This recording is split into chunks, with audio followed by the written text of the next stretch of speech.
Hola, curiosas y curiosos de la historia. Las diferentes corrientes religiosas han influido y mucho en el devenir de los acontecimientos de los pueblos a lo largo de toda su historia, y sería una necedad por mi parte no reconocer que las sociedades europeas fueron modeladas por la iglesia predominante en cada una de ellas, ya fuesen tanto católicas o protestantes. Por tanto, allí donde llegaron esas sociedades europeas, vía colonización, es lógico pensar que se implantó su modelo propio. Los españoles, por ejemplo, cruzamos el charco en misión evangelizadora y con la cruz al frente, blandiendo nuestro modelo de sociedad, que era tradicional, conservadora y eminentemente religiosa. Bueno, aparte, claro, de tener otras misiones, digamos, más terrenales y materiales. Y es que, tal y como decía el pensador uruguayo Eduardo Galeano, ellos tenían la Biblia y nosotros teníamos la tierra, y nos dijeron: cierren los ojos y recen. Y cuando los abrimos de nuevo, ellos tenían la tierra y nosotros teníamos la Biblia. Pero hoy no he venido a hablar de religión, sino de drogas, sí, lo que oyes. Aunque ya lo decía Karl Marx, la religión es el opio del pueblo. Así que, quién sabe, pero antes, si no quieres perderte ningún detalle, te recomiendo suscribirte y darle a la campanita. Soy JJ Priego, esto es Historias de la Historia, y aquí se cuenta la historia de otra forma. ¿Quieres saber más? Acompáñame.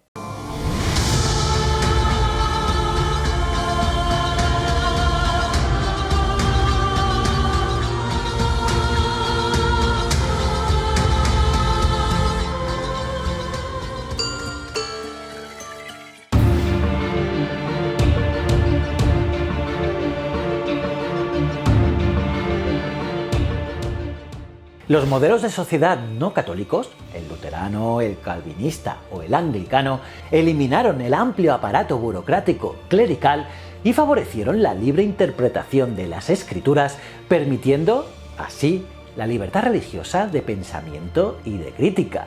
Esto es irrefutable e innegable. Bueno, lo de la libertad religiosa igual es relativo, porque, por ejemplo, los padres peregrinos embarcaron en el Mayflower y pusieron rumbo a América huyendo de las persecuciones anglicanas, y los calvinistas quemaron en la hoguera a Miguel Servet. Pero bueno, detalles. Pero vamos, que de ahí a atribuir la prosperidad de Holanda o Inglaterra y los países que emergieron de sus colonias frente a otros como España y sus respectivos territorios por el mero hecho de ser protestante o católica, como sostienen algunos, ya es mear fuera de tiesto. Su prosperidad se basó en que su estandarte era don dinero.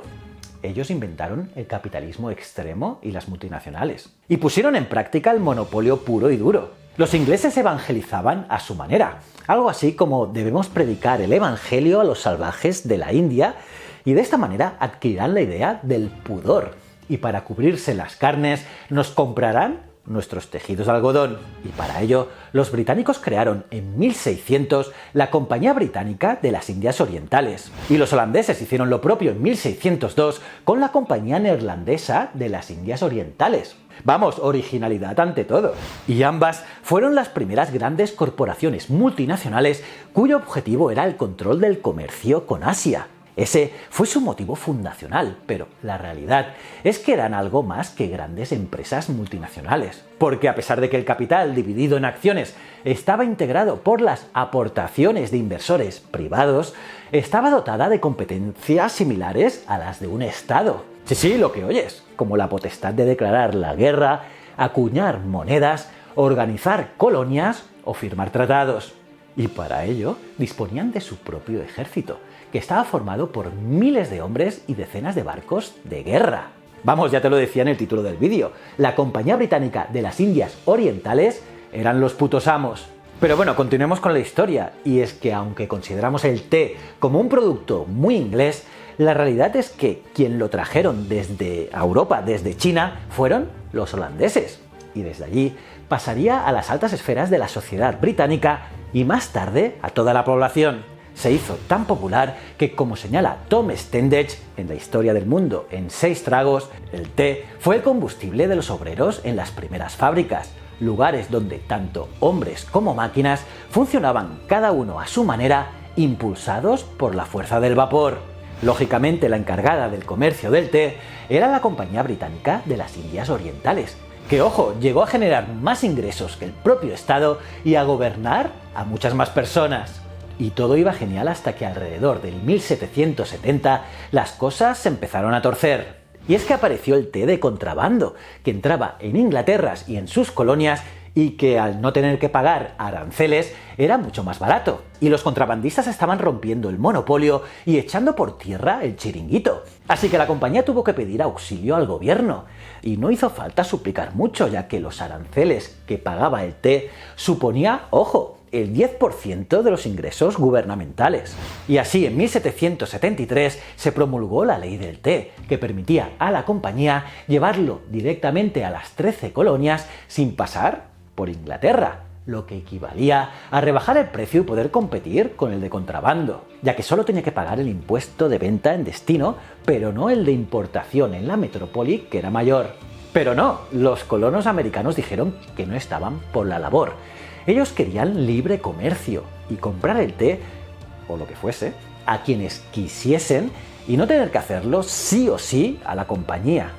Y todo estalló por los aires en diciembre de ese mismo año, en 1773, cuando un grupo de colonos disfrazados de indios arrojaron al mar el cargamento de té de 3 barcos británicos.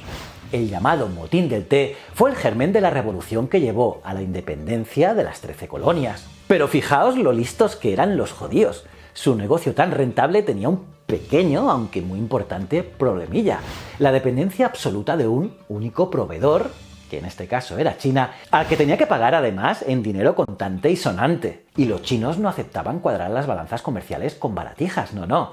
Así que, localizado el problema, buscaron cómo solucionarlo.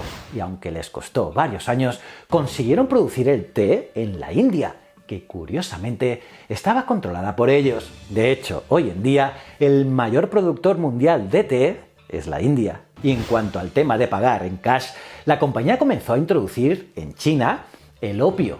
Sí, la droga, el opio, y lo hacía desde la India. Primero era algo de menudeo, como el camello que vende en la esquina, aunque más tarde evolucionó a versión Pablo Escobar o El Chapo. Y lógicamente, con el visto bueno del gobierno británico. Habría que advertir que, por los problemas de adicción, el opio estaba prohibido en China. Y en verdad el negocio era brillante. El opio se producía en la India y para no mezclar a la compañía en estos negocios turbios, llegaba a China a través de intermediarios y también contrabandistas locales, colocándolo en el mercado chino gracias a una red de sobornos perfectamente orquestada y engrasada. El dinero llegaba a Londres y desde la metrópoli volvía a viajar a China, ahora diríamos que ya un poquito blanqueado, para pagar los cargamentos de té. Y sí, será mezquino, pero hay que reconocer que el plan era brillante. En 1828, el valor de las importaciones chinas de opio ya era superior al de exportaciones de té, y el empeño del gobierno chino por erradicar el consumo de opio se veía frenado una y otra vez por la red de corrupción que operaba financiada por la compañía y por la vista gorda del gobierno británico. Y tras años de tiras y aflojas soterrados, cuando el gobierno británico vio peligrar aquel lucrativo negocio por las presiones chinas, se quitó la careta y en 1839 declaró la guerra a la China en la llamada Guerra del Opio. Eso sí, utilizó el pretexto de defender el derecho al libre comercio. Y es que los británicos siempre han sido grandes prestidigitadores. Y a las primeras de cambio ya se vio que las armas chinas estaban en pañales frente al poderío británico.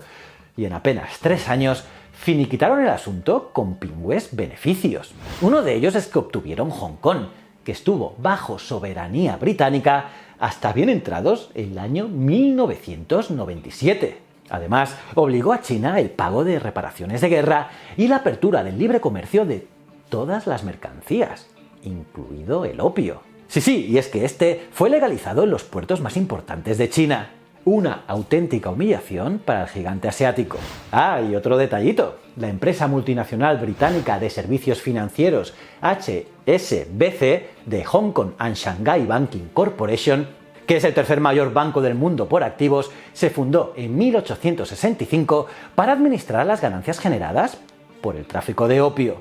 Ahí es nada, y es que la independencia de los Estados Unidos y la explotación de China fueron el legado de la influencia del té y del opio en la política imperial británica. a lo que apenas únicamente me quedaría añadir, ¿lo querrás solo o con leche? ¿Cómo os habéis quedado, curiosas y curiosos? ¿Qué? ¿Qué os ha parecido este vídeo? Tela, ¿eh? Con los británicos.